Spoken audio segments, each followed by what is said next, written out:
So welcome to our current community forum. We're pleased to put this on. So a couple of intros I'd like to do and thank yous. We've got some people here that we want to recognize. District 2 County Councilor Bob Anderson. Bob's done a great job trying to protect the Waccamaw Neck from increases in density, and we appreciate all his efforts. We have Planning Commissioner Marla Jean Hamby, somewhere. There she is. Thank you, Marla, for coming out and probably getting your friends and neighbors to come out too. We have a former Planning Commissioner here, Sandra Bundy from Merle's Inlet. Hey, Sandra! I want to thank her for all her efforts over the years. She continues to work hard to protect the Waccamaw Neck and particularly Merle's Inlet. So the main topic for tonight's forum is the proposed land use element of the comprehensive plan and also the future land use maps. So we've got a panel of experts here. I'm going to start it off with Cindy Person. Probably don't need to introduce Cindy Person, but there's a lot of good information here. Legal counsel and executive director of Keep It Green Advocacy. Cindy's been a trial lawyer for 40 years, practicing in state, federal, and appellate courts, and in that capacity has represented municipalities, county governments, private companies, and individuals, as well as nonprofit organizations. She's also served with urban and overseas mission organizations in the areas of racial reconciliation and community development, and as a professor of law in the former Soviet Union. Cindy and her family have lived in Litchfield for over 34 years. She works closely with the Pawleys Island Civic Club and the Parkersville Planning and Development Alliance, and we've got a couple of representatives of those organizations here tonight, as well as providing free legal representation to members of the Parkersville minority community in an effort to protect and assist with heirs' property. It's a big issue. Cindy cares deeply about protecting and preserving our community and has particular concern about the attrition and displacement of the residents in the Parkersville and Fraserville minority communities, as well as the disappearing history, tradition, and culture of these neighborhoods. Please welcome Cindy Person.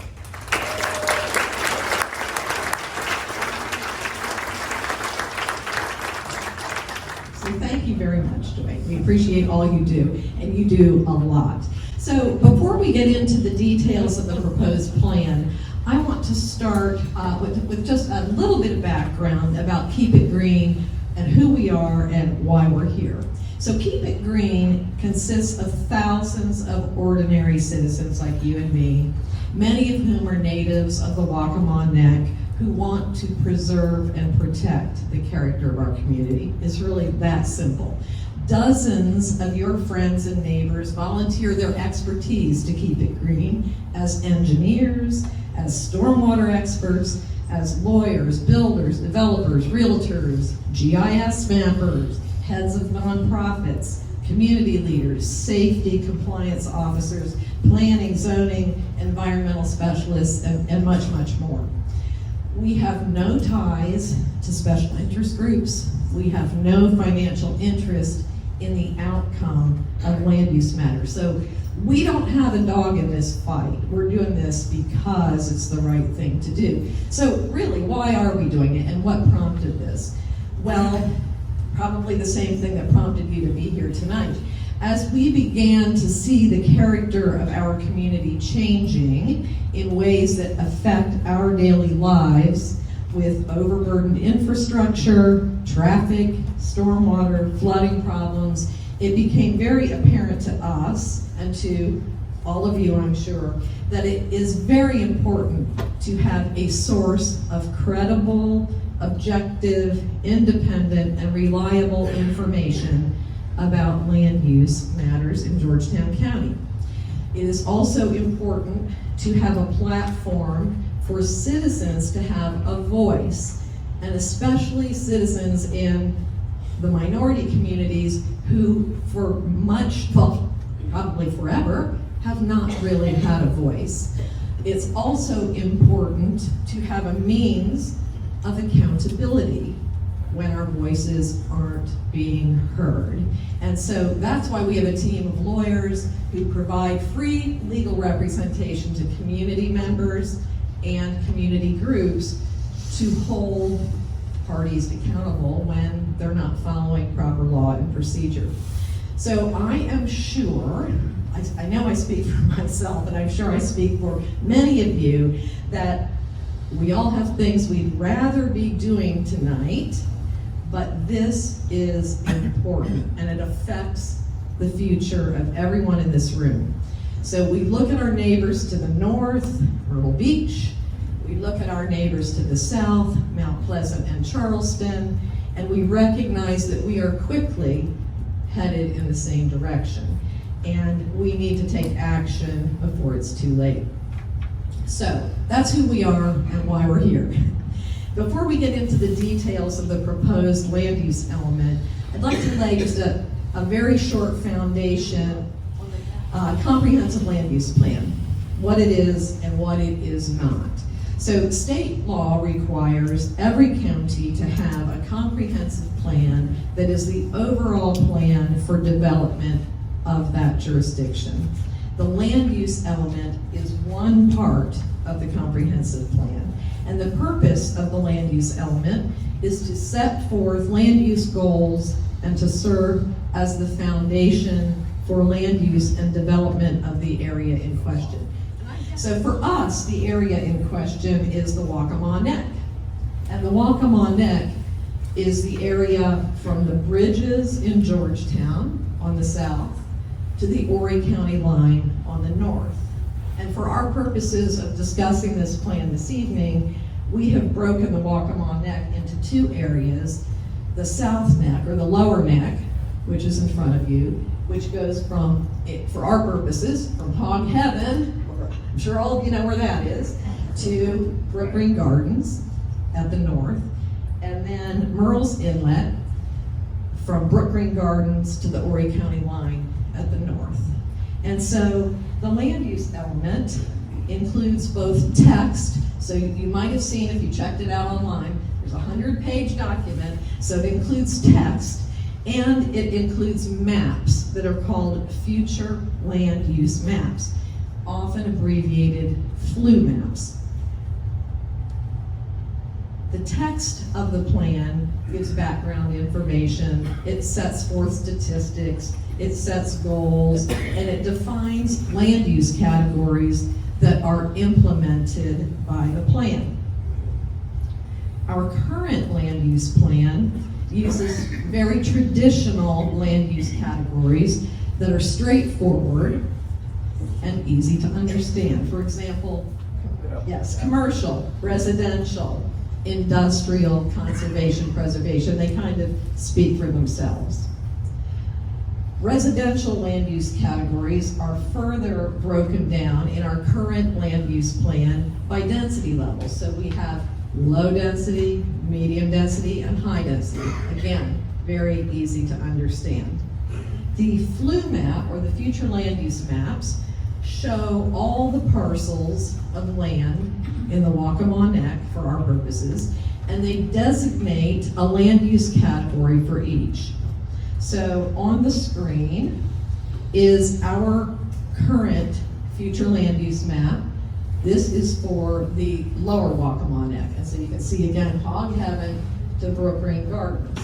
And the yellow corresponds to low density residential, the tan to medium density residential, the red to high density residential, and the blue to commercial. And so those are our current maps, exactly as they exist. And here they are for Murrells Inlet, same colors.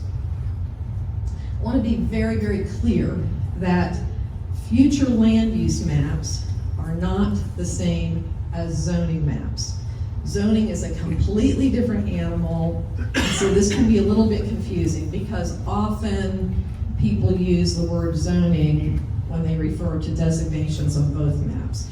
The idea is that once a county adopts a land use element, which includes future land use maps, that then it will adopt zoning ordinances to implement those future land use maps and that plan. In fact, state law enables that to happen.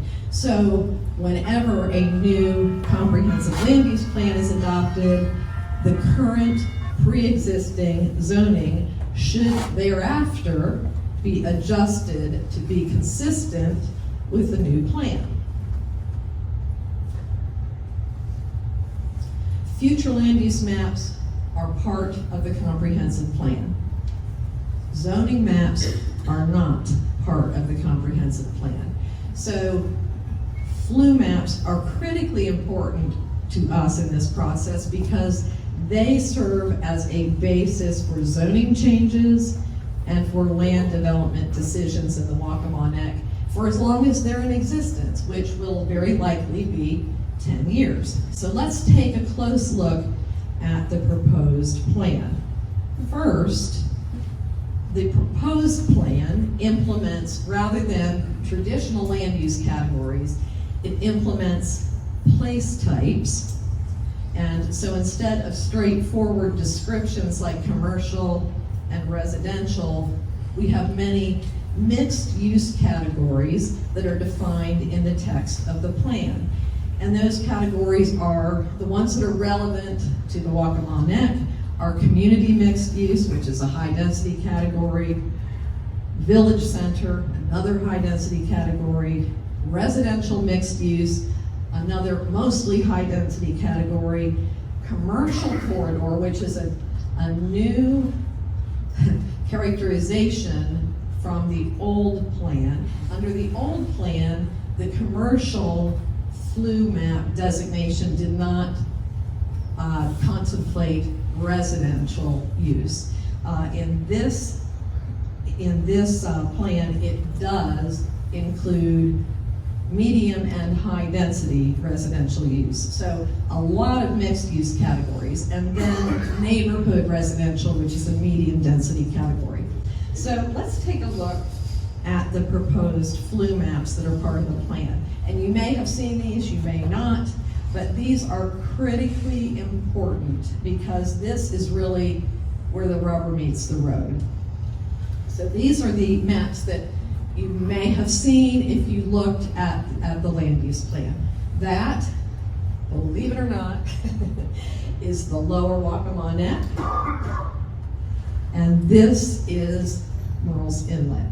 Now, you might have noticed that they're not oriented with north up, so they're a little hard to compare to existing maps. So the first thing we did to make sense of them is to reorient them so they made sense. So this is the lower neck, and this is Murrells Inlet. So our goal, and there they both are, that's what we have, that's it, that's what we have. So our goal was to compare these proposed future land use maps, and by the way, these are the very maps that were given to Planning Commission and that Planning Commission voted on and actually ended up deferring at their last meeting. So our goal was to compare these proposed future land use maps to our current future land use maps, to our current zoning, and to existing development.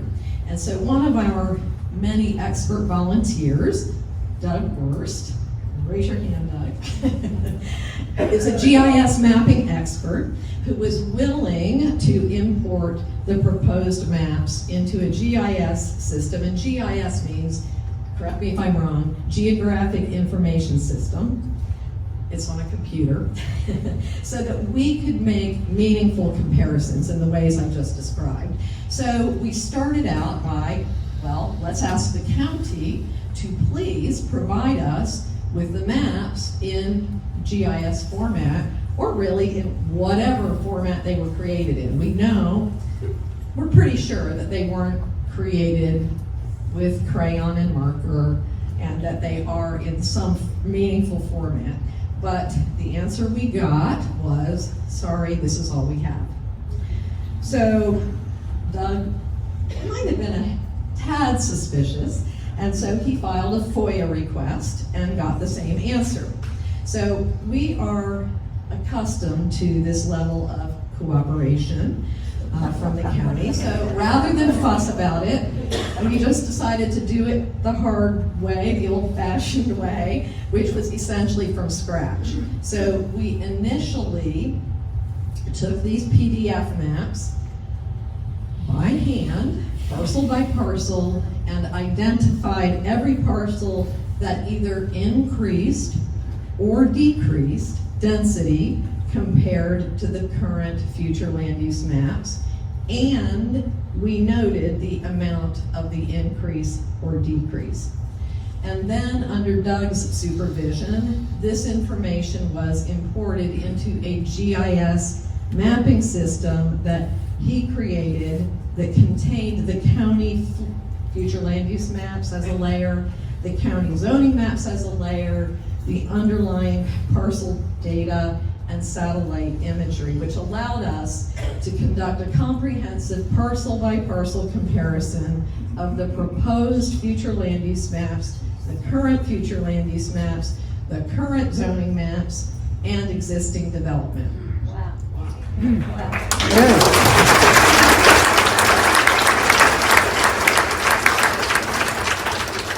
We wonder if the county's done this. The results were shocking, but not surprising.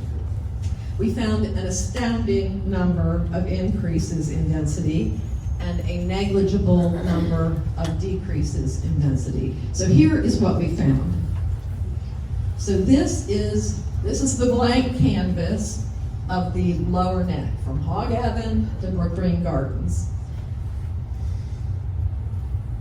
This is every parcel on that blank canvas that is proposed to increase in density. The darker the red, the higher the density. So you can see that the corridor all the way up is mostly completely filled in. And that part of it is mixed use residential, which is something we don't have on our corridor now. Even though zoning, oddly enough, allows it, although that's not consistent with the comprehensive plan, we don't have it. So this is a new thing. So this is the increase in density in the lower neck. There's Merle's Inlet, blank canvas, and there are the increases in density in Merle's Inlet. Doug spent many hours of his personal time. I remember texting on a Saturday night, and he probably thought, does she not have a life or what? And that turns out you were actually working on it. He was capturing and exporting underlying parcel data so that we could come up with a very conservative estimate of what these increases and decreases actually mean to residents like you and me in terms of the number of acres affected, the number of additional households this would allow, the number of additional people this would permit, and the number of additional cars that could be on our highway. So we broke it down into place types, because that's what they're called now. So the highest density place types are community mixed use, village center, which both allow multifamily mixed use up to 3 stories high, and these place types affect approximately, and this is a conservative estimate, very conservative estimate, 234 net acres. They would permit 2,417 additional dwelling units, 5,849 additional people, which translates to 4,796 additional cars. And that's just for these place types. You can see on the lower neck, the farthest north is the area where the old Harris Teeter was. I'm sure you all know where that is, across from Litchfield by the Sea, as well as the area across the highway, which is part of Litchfield by the Sea. You see kind of this lone, as you travel south from that point, you see that lone rectangle up there. That is in the Parkersville community at the corner of Pettigrew and Martin Luther King. That was baffling to us. That's been designated as a village center. And then you can see the rest of them are all the way down the corridor, with the main concentration between the causeways. And these are the highest density categories. Then we go to Merle's Inlet and we do the same thing. And you can see that we have these categories. The northernmost area is the intersection with 707. As you come down on Business 17, the next one down is the Marsh Walk area. On down is the area between Wachesaw Road and Bellamy. And then you can see at the bottom, there's an area on Business 17. And then way over to the western side on the river is the Wakawachi Marina. All designated for mixed use, multifamily, high density, according to the plan. So going to the next category, which are just regular old high density categories, we have residential mixed use, which again is multifamily mixed use. All of these are up to 3 stories high. And this category affects approximately 529 net acres. 1,912 additional households would be permitted. 4,627 is what that translates to, and 3,794 vehicles. And just looking at those close up. So now we have all the highest density categories. This is the lower neck again. You can see we're filling up all the way up from Hog Cabin to Brooklyn Gardens, and in Merle's Inlet, same thing. It's all in the corridor and the neighborhoods adjacent to the corridor. The next category is the one that I mentioned is the big change. This is the commercial corridor, which allows kind of high, medium density, and high density. And this pretty much fills in all the rest of the areas along the corridor. And this category, as I said, is a new residential category. Commercial in the old plan, or I should say the current plan, did not permit or it did not contemplate residential use. It was strictly commercial. So this is affecting 306 net acres conservatively, would allow another 1,836 households, 4,443 people, 3,643 cars.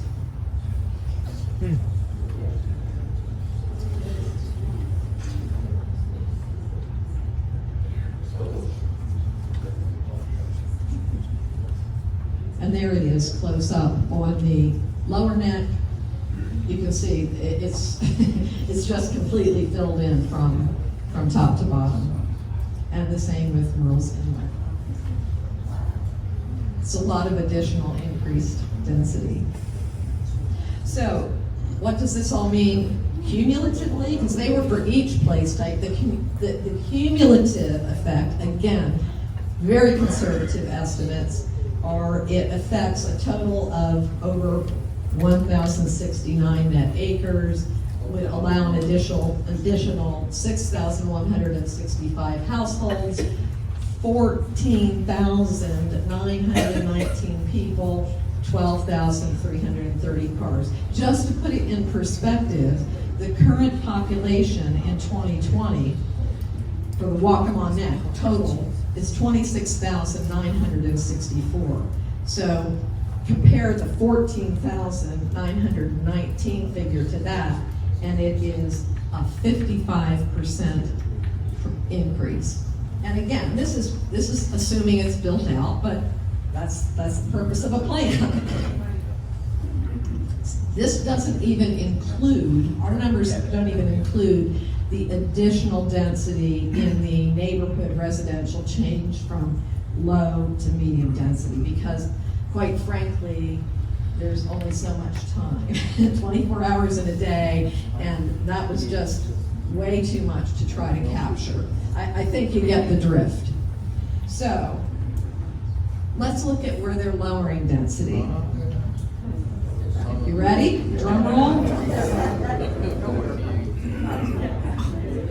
Those green parcels are the categories that are, or excuse me, the parcels that are being lowered.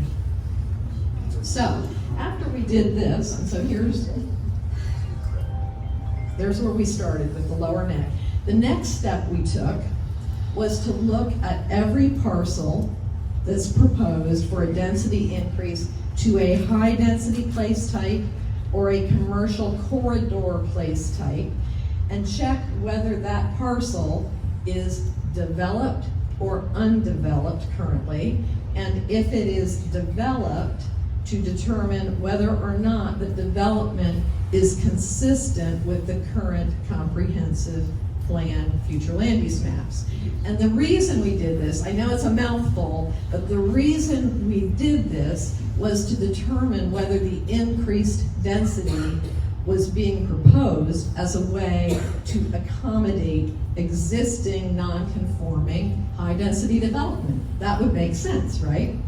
So here are the surprising results of that analysis. Okay, here's the proposal, and here are the parcels that don't comply now. So these are the ones that need attention, that's it. For Merle's Inlet, same thing. Here's the proposal, and these are just the corridor ones. This doesn't even include neighborhoods. And here's what needs attention. You can see Waterleaf is the big one because high density was allowed on a low density parcel. So that's, and I think Sunnyside is similar. So why is density being increased on parcels where it is not necessary to address existing development? And that's not the only way to address existing development, but as it turns out, it's not really a problem. So that's clearly not why it's happening. So here's the bottom line. That's the bottom line for the Waccamaw neck. That's the whole neck. Every parcel that's increased and every parcel that's decreased. So what this exercise did for us is to confirm what we already suspected, which is that this proposed plan drastically increases overall residential density with concentration of new high-density multifamily mixed-use development up to 3 stories high on the commercial corridor and the adjacent neighborhoods from Hog Heaven to the Horry County line. And this does not equate to workforce housing, folks. The vast majority of those density increases are not necessary to conform to existing development. This proposed plan looks very much to me like Myrtle Beach or Mount Pleasant. And if this plan is approved and built out, you saw those numbers, they're staggering. Pawleys Island and Merle's Inlet will be unrecognizable in 10 years. If those of you, I've been around here for 34 years, I remember Mount Pleasant before it looked like it does now, and that's what will happen here. Parkersville and Fraserville, that's another big problem. This plan sets up multi-generational residents of the historical Pawleys Island minority neighborhoods of Parkersville and Fraserville for displacement and gentrification. If you look at the areas, you see you see the big blob there, just adjacent to Litchfield Beach. That's part of Parkersville in the north. Then down at the intersection of Pettigrew and 17, there's a big concentration of area that is now heirs property or property that is resided on by the minority community. This proposed plan, in our estimation, substantially increases the density baseline for the entire Waccamaw Neck and it is completely contrary to public input, which Gary will talk about in a little bit. So another thing to keep in mind as you contemplate this land use plan and these proposed maps apply not just to first-time development, but also to redevelopment. And that's a big deal. The plan is not what citizens asked for. We understand that the county is making some tweaks that they have not yet made public. We have no idea when they will be made public. Presumably it will happen before the Planning Commission meeting next Thursday. We don't know what they are, but we will tell you as soon as we find out and have the ability to take a look at what they say.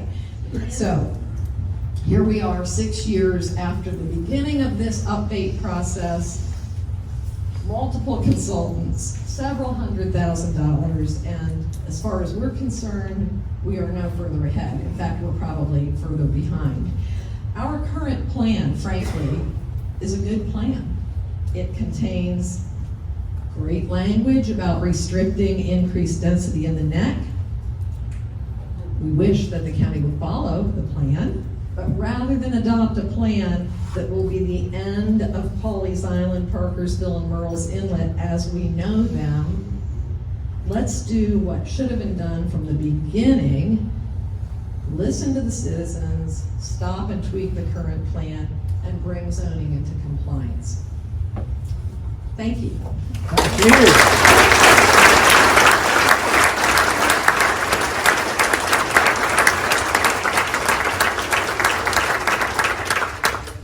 We're going to move on to our next subject matter expert, Aaron Rothman. With 2 decades of experience in stormwater and climate science, Aaron has navigated diverse roles from serving as a principal scientist at 4 environmental consulting and stormwater companies to founding 2 climate technology ventures and an urban planning company. She has worked extensively with urban redevelopment, environmental mitigation, as well as the development and implementation of planning tools that map sustainable development and climate resilience strategies for state and local agencies. In 2015, she founded a climate technology company focused on innovative stormwater management solutions that enable municipalities to prioritize maintenance, prepare for and respond to storm events, and make decisions about capital improvements. We are delighted to welcome Aaron Rothman.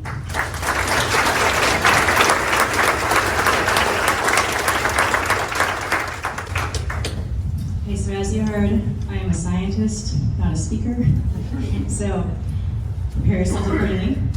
So I'm going to talk today about stormwater and flood risk that occurs within the Waccamaw Neck. First, to cover some flooding facts. The Waccamaw Neck is a very narrow strip of land that's located between a river and the ocean. As a result, we have a very sensitive environment, and we experience multiple kinds of flooding. The first is riverine flooding. And this occurs when streams and rivers exceed their normal capacity and that water overflows their banks and floods normally dry land. Most of this happens because of upstream storm events filling up the rivers, and that water flows downstream and overflows elsewhere. We also see coastal flooding, and this occurs when ocean water inundates or covers normally dry coastal land, usually as a result of higher than high or king tides and storm surges. And then we see urban flooding. This is caused by rain that falls on impervious surfaces like parking lots, roads, and roofs, and then flows on top of those surfaces, goes into the stormwater system, overwhelms that stormwater system because oftentimes the pipes are too small. Many of them were designed 50, 80, 100 years ago for smaller storm events and also less development. So they don't have the capacity to manage the stormwater that they're dealing with now. And then we see compound flooding, which is when 2 or more of these flood drivers occurs at the same time. And then these multiple drivers can amplify the effects of each other, causing greater issues than you would see if only one of them was happening. Now we're on to stormwater. So stormwater is rain that falls onto the ground, flows over the land, and does not absorb into the ground like it would normally. 1 inch of rain falling on 1 acre of land generates over 27,000 gallons of water. And depending on where you live, stormwater either does or used to contribute to your drinking water source by refilling underground aquifers if it's able to infiltrate into the ground, or by flowing into the rivers that we use for water sources. Stormwater now moves faster than ever because of roads, ditches, gutters, and storm sewers. All of these are designed to get water out and away as fast as possible. The more we build, the more stormwater we generate, and the less filters back into the ground. And as it flows over these roads, it's picking up pollutants like metals, oils, nutrients, and fecal coliform. And as a result, stormwater is the #1 cause of water pollution. This is one of the reasons that shellfish beds in Pawleys Island are closed and limited in Merle's Inlet. So there are many ways that we can manage stormwater. Natural systems are the best, and it provides the most benefits. So trees and wetlands improve air and water quality. They reduce the heat island effect. They slow flooding. They're beautiful. They provide wildlife habitat and recreation. Natural wetlands, forests, floodplains, and other areas can be preserved to act as these buffers.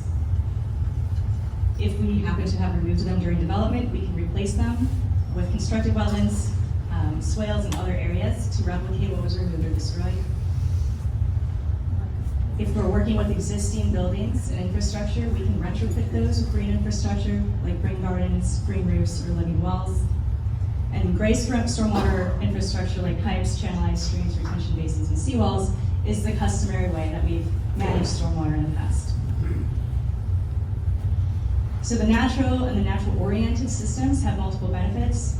Again, they provide air and water, they improve air and water quality, they reduce the heat island effect, they reduce flooding, they increase biodiversity, they allow us to have our space for recreation. Whereas gray stormwater infrastructure is a single benefit approach. It reduces flooding, it might remove nutrients or other chemicals before discharge. So what we normally do is some combination of all four, because it's not realistic to have one or the other in most cases. However, most of our cities do have the gray infrastructure. We're experiencing the problems with that now with the water pollution, the flooding that we're dealing with. So now we're starting to re-implement the green infrastructure and the nature-based solutions that were there in the first place. So we can look at how this affects the Waccamaw Neck. So all of these maps are the lower neck, just for consistency and relevance. So this is a map that shows the locations of the wetlands in the lower neck. All the light gray are houses and roads and other buildings, so that those are impervious surfaces. So in those specific areas, water will hit those surfaces, run off into the storm system, the wetlands, the river, the ocean. And then we add our current tree canopy.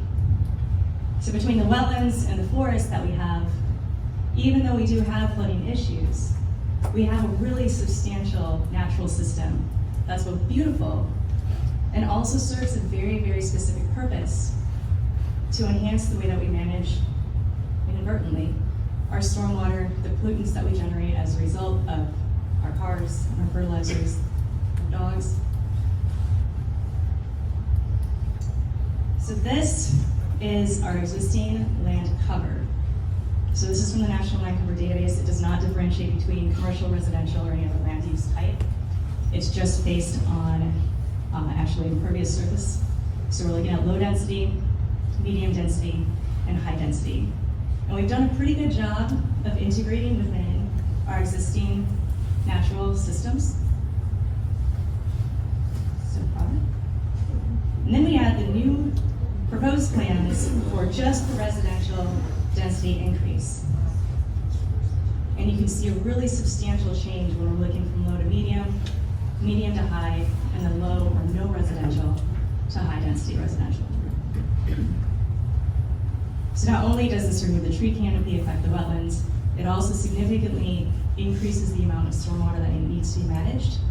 And with all those people and all those cars, we're generating a lot more pollution that's flowing straight into our surface waters.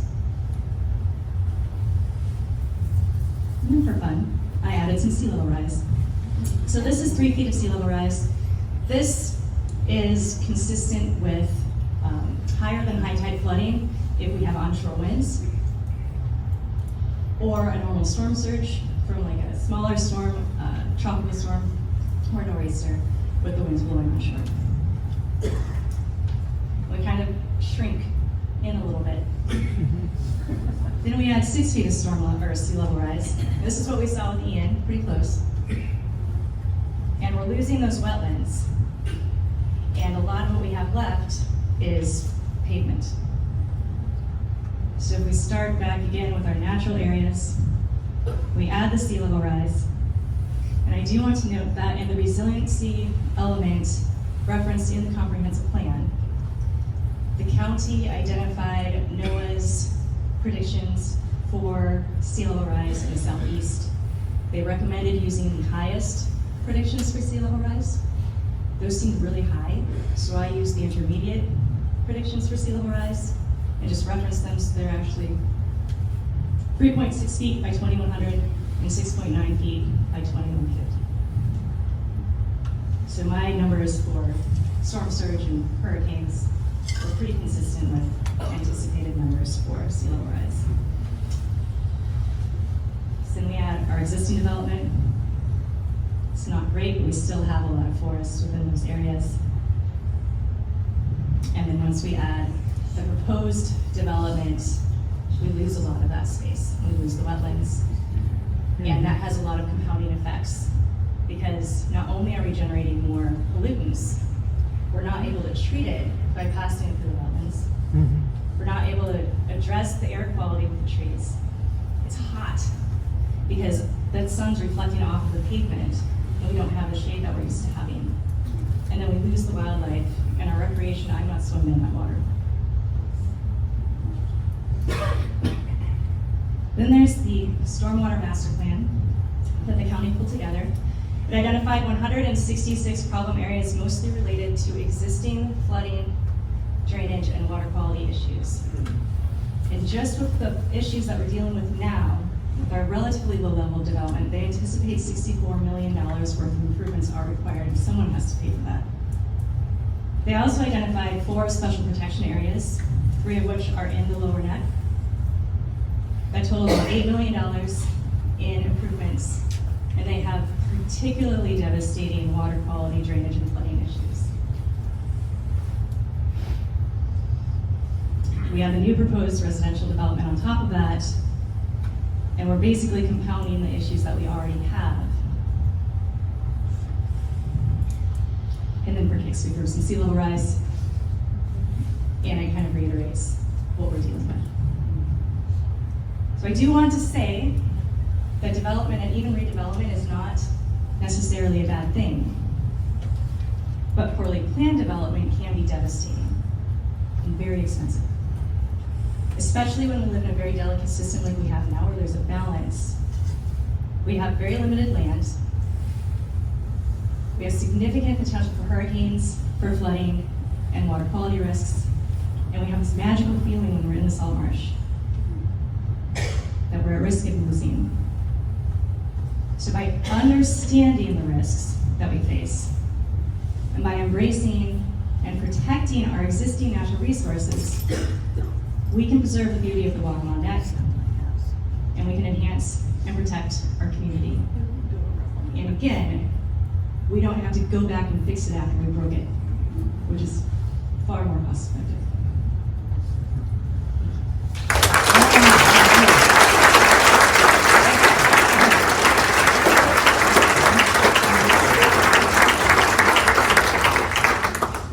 Thank you, Aaron. Very enlightening. Again, volunteer hours, folks. Aaron is not a paid consultant. So our next speaker is very familiar to many of you, and I probably don't need to introduce him, but there's a lot of good stuff in here too.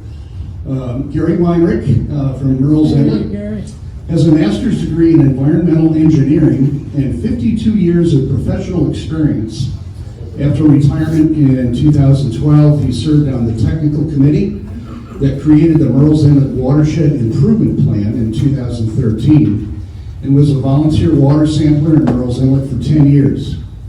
He's on the board of directors for Preserve Murrells Inlet and on the advisory council of Keep It Green. We love listening to Gary. Take it away. Thank you.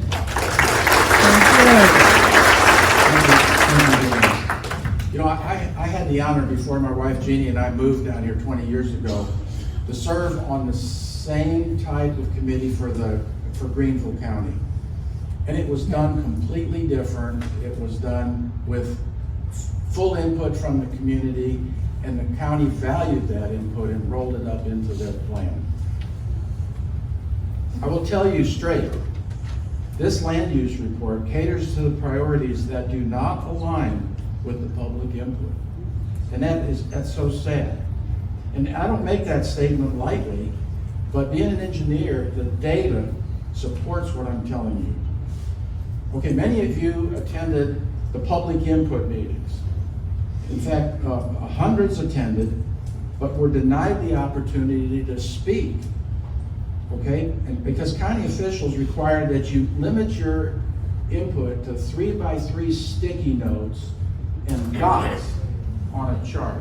Now that's not listening to the public or public input. Okay, it's hard to read, but this says the old goals remain relevant. Everything on this side is your input that says, hey, the old land use element of the comprehensive plan, all the goals still remain relevant. There was 6 that said they're no longer relative. So, like most communities, we should just be tweaking the old, not creating a completely, new a plan that's nobody understands.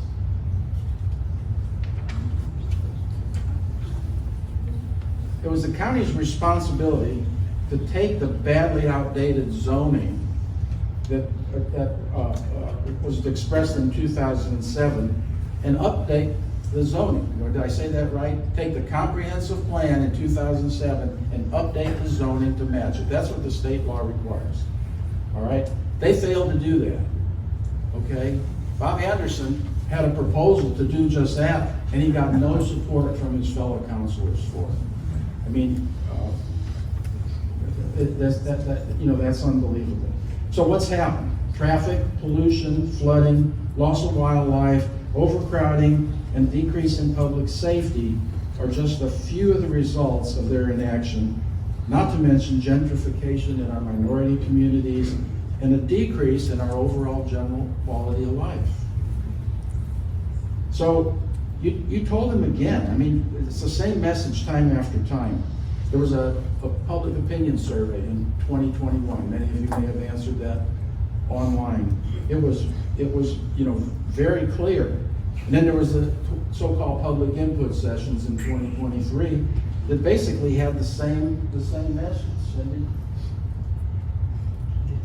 So, did the county compile those or present the data from what you told them, even though you were limited to sticky notes? No, they didn't do that. But Preserve Murrells Inlet and Keep It Green recognize the significant value of your comments, and we did. We tabulated them, put them all in a spreadsheet, and I know you can't see this, but let me just tell you, the first, most frequent comment that you gave them was no density increases and no more multifamily where it's not allowed by the current land use element. You said you value parks and natural resources, bypass and all of that. And you asked next to provide infrastructure before development. I mean, it only makes sense. How are we going to pay for all that needed improvements if we keep, developing? I talked to some engineers at the Department of Transportation. They say, we keep trying to make improvements on the neck, but development is approved so fast it's impossible to keep up. And that's just a sad situation. So, did the county listen to us and what you were telling them I would say absolutely not. So what they proposed in this proposed land use element is higher density across the board, as Cindy showed you. You asked for just the opposite. They are trying to change this land use element to conform to 50-year-old zoning that no longer meets our needs, instead of the other way around. They have completely flip-flopped it, and they're ignoring the impacts of this high-density development on traffic congestion, loss of habitat, stormwater, wildlife, and everything else that makes Wacomonac and Georgetown a unique and special place that we all love. So this map here, the chart, pie chart, takes all of the data from all the public input opportunities. And every time you had a chance to put a dot or a sticky note, we compiled it into spreadsheet. 96% of your input agrees with Keep It Green and PMI's mission and goals and the things that we're working for. The plan itself, for some unknown reason, seems to conform to 4%. Those few dots on the right, and I don't know where they're getting that, that input, but it's a very bad situation when the public does not align with the plans that elected officials are trying to advance and their consultants. And I don't have an answer for it, but it's shocking to me that the proposed land use element does not even begin to address the impact of all this proposed high-density development on water quality, especially in our sensitive shellfish waters. As you know, Polly's Creek's been closed to shellfishing for decades. Merle's Inlet, like Cindy said, is more than a third closed, and the trend looking forward is it's not good. We're losing acres upon acres of wooded area every year, and the area that previously held the pollutants and allowed them to degrade naturally instead of rushing these pollutants into our estuaries. The county's recent stormwater management report, I don't want to be repetitive, but it was over $60 million of projects needed. And instead, if I could have my last photo, what they're proposing is a 42-inch outfall to bring untreated stormwater, those of you that are familiar with Merle's Inlet, from across 17 bypass to Morse Park, one of our only public access areas on the inlet where people, wade, launch boats, and it just makes no sense. And they're doing that without any evaluation of the impacts of that bacteria-laden water on the shellfish beds or even on human exposure. So what needs to be done, it pains me to say it, but this would be the third time we just send the county back to the drawing board. We did it when the Council of Governments prepared one with no public input. We did it again when a consultant group did the companion quarter study, and until the county starts listening to the input from you, which makes sense, and instead of the 4% goals that they're getting from who knows where, we just need to reject it, because the consequences are very dire. So thank you very much. Thank you.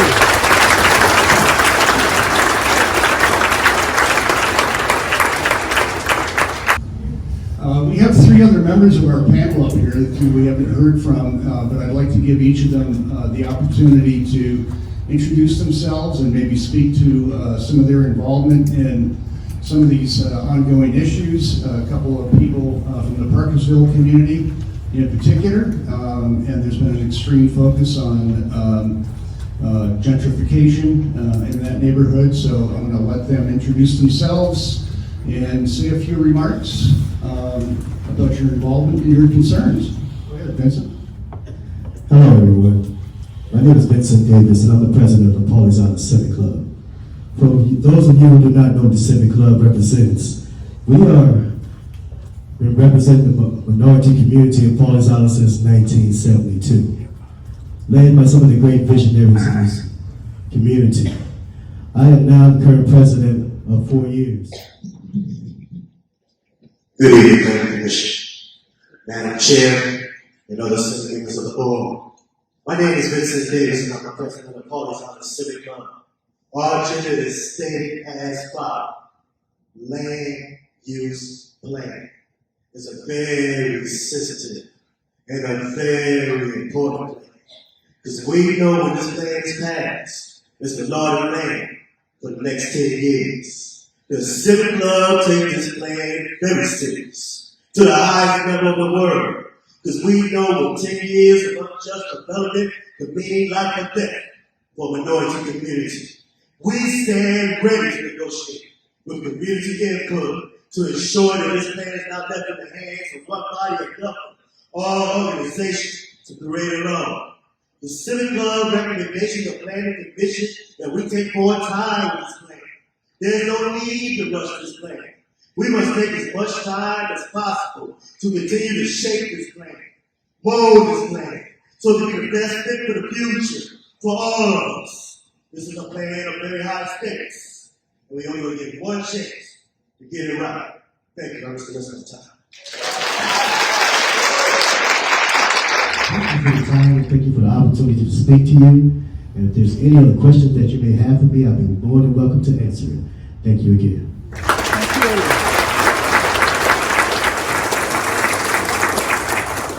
My name is Doug. I've been working on some of the GIS information with Cindy and Aaron. I've also been doing some research on my own and trying to get some information from the county. I'd definitely like to see a lot more transparency out of the county. At least people, if, you can make decisions one way or the other, but I think everybody at least needs to know what's going on, what the intentions are, and just have clear information. For example, what she was talking about with the GIS PDF for the maps. There's no reason, we asked for that information, we weren't able to get it because they said it needed to be reviewed. And, the information would be no different than the PDF that was made public.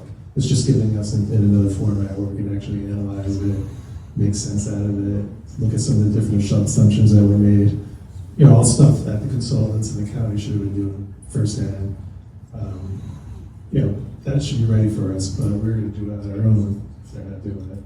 So I just think transparency is probably one of the most important things, because at least everybody can make decisions based on having the right information. And aside from that, I'd like to see the planning and development for the different districts be brought closer into those areas somehow, rather than just being made at a county level. So, if that's somehow reorganizing the way things are done in the county level, the way the different departments are set up, and the way the members of those councils make decisions. I think that would be really valuable, because I think there needs to be the people who actually live in those areas and who are going to experience the risks and the problems. They need to be the ones making the decisions and having a lot of input and controlling the people making the decisions for those areas. I think that's it.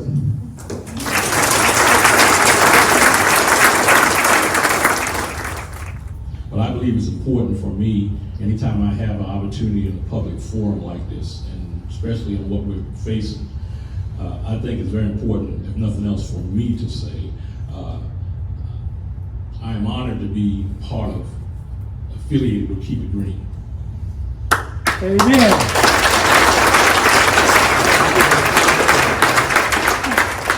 In certain circles, that's not a popular thing to say.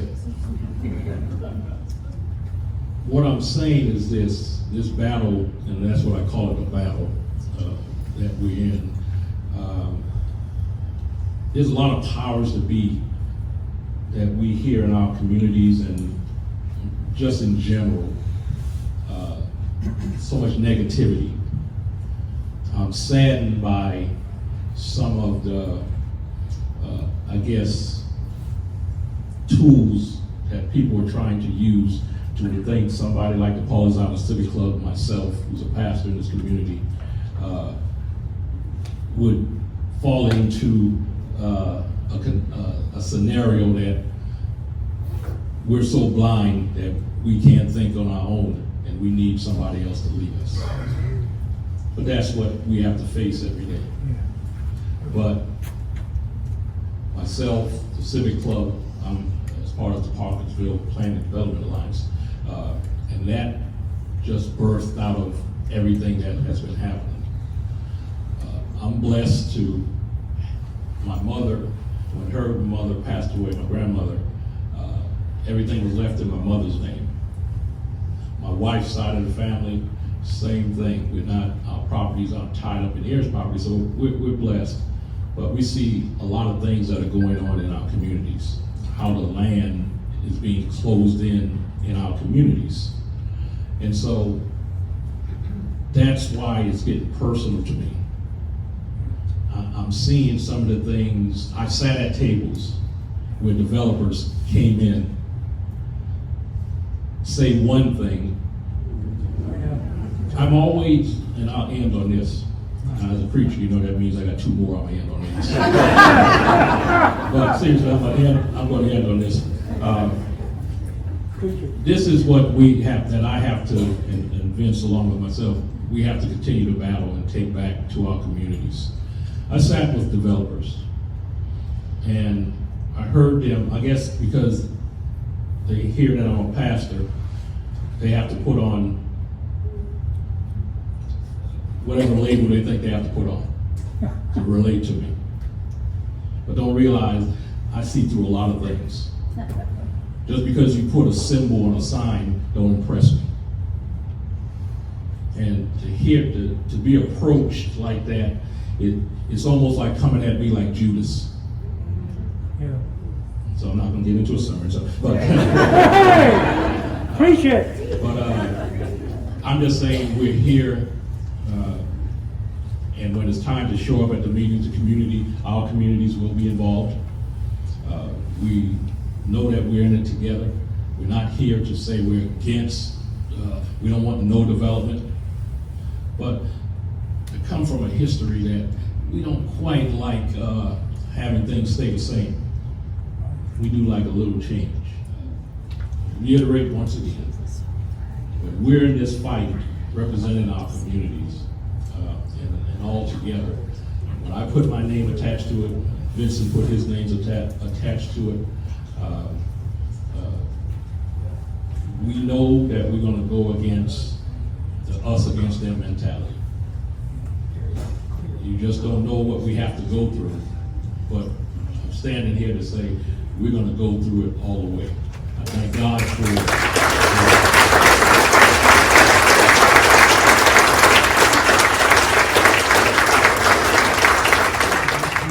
just share some information with you all. Keep It Green has been working very hard over the last 12 to 14 months on affordable housing. We've had 5 to 6 meetings over the last 12 to 14 months with various people, affordable housing developers, financial experts, community leaders, some county officials have attended, and we've got a couple of proposals that have been put together. Oh, also Habitat for Humanity, I mentioned them. A couple of proposals that are put forward, and we're hoping to get that in front of the county administration for consideration in the near future. There's been some gossip and some chatter online, social media, that Keep It Green is against affordable housing or workforce housing, and nothing could be further from the truth. There's a couple of lawsuits that we got with the county that concerns high-density housing in the Parkersville area. They were multi-family townhomes, 3-bedroom townhomes, and those are certainly not affordable. So people are conflating the fact that if we're against high density, we're against workforce or attainable housing. That's just not true. So just wanted to make that clear. So we're definitely aware of the need for workforce housing. We want to support those efforts however we can.